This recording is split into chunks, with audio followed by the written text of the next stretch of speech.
চোখ রাখছি খবরে। ধর্মনগর থানাধীন কাটাউনি দুপির বন্ধ এলাকায় এক গৃহবধূর উপর নারকীয় যৌন নির্যাতনের ঘটনায় তীব্র চাঞ্চল্য ছড়িয়েছে।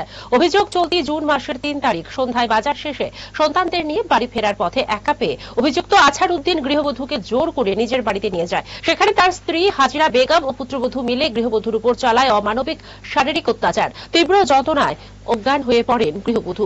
সন্তানদের চিৎকারে স্থানীয়রা ছুটে এসে তাকে উদ্ধার করে হাসপাতালে ভর্তি করে। ঘটনার পরদিন মহিলা থানায় অভিযোগ দায়ের হলেও পুলিশ এখন অভিযুক্তদের বিরুদ্ধে কোনো পদক্ষেপ নেয়নি বলে অভিযোগ। ঘটনায় ক্ষোভে ফুঁসছে এলাকার মানুষ। অভিযুক্তদের দ্রুত গ্রেপ্তারের দাবি জানিয়েছেন স্থানীয়রা। স্থানীয় প্রশাসনের ভূমিকা নিয়েও প্রশ্ন উঠেছে।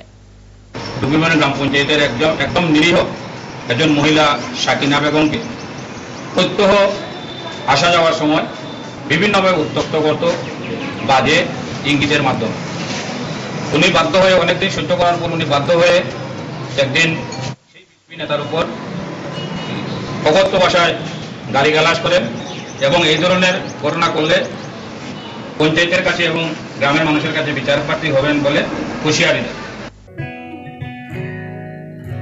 জুড়ে থাকে বাঁধন আপনার চেয়েও আপন,